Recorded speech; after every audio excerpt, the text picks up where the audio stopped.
రంగారెడ్డి జిల్లా మునుగనూరులో నూతన sub registrar కార్యాలయం ప్రారంభమైంది. శంషాబాద్ జోన్ మునుగనూరు ఎమ్మెల్యే మల్రెడ్డి రంగారెడ్డి ఈ ఆఫీసును కూడా ప్రారంభించారు. ప్రభుత్వ కార్యాలయాలు ఒకే చోట ఉండాలనే లక్ష్యంతో మునుగనూరులో ఈ కార్యాలయాన్ని ఏర్పాటు చేసినట్లు తెలిపారు. వనస్థలిపురం సబ్ రిజిస్ట్రార్ కార్యాలయంలో తుర్కయాంజిల్, రాగన్నగూడ, మనుగూడ, తొర్రూర్, ఇంజాపూర్ గ్రామాల నుంచి ఎక్కువగా రిజిస్ట్రేషన్లు జరుగుతున్నాయని, ప్రజలకు సౌకర్యంగా ఉండేందుకు కార్యాలయాన్ని మునుగనూరుకు మార్చినట్లు కూడా ఎమ్మెల్యే తెలిపారు.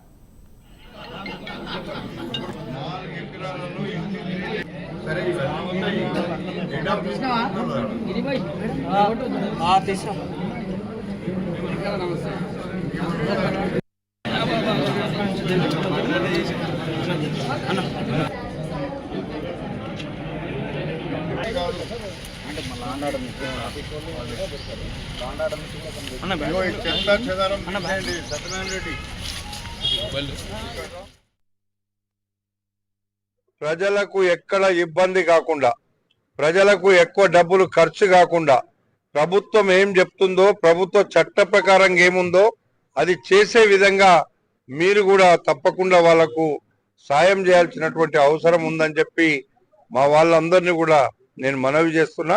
మీ అందరికి కూడా ఇక్కడ ఒక చక్కటి ఆఫీస్, పక్కకే వెంకటేశ్వర స్వామి దేవాలయం వస్తుంది. బ్రహ్మాండంగా ఆ దేవాలయం ఒక్క సంవత్సరంలో ఒక అద్భుతమైనటువంటి వెంకటేశ్వర స్వామి అక్కడ ఆవిష్కరించబోతున్నాడు, రాబోతున్నాడు. ఆయన పక్కకే ఆస్తులు కొనే వాళ్ళు కూడా ఇక్కడే ఉంటారు కాబట్టి వాళ్ళందరూ కూడా ఆశీర్వదిస్తాడు. అందుకే ఈ సందర్భంగా మీ అందరికీ నేను కోరుకునేది ఒక్కటే, మనందరం ప్రజల యొక్క అవసరాల కోసం పనిచేద్దాం, ప్రజల కష్టాలను తీర్చడానికి పనిచేద్దాం అని చెప్పి తెలియపరుచుకుంటూ మీ అధికారులందరికీ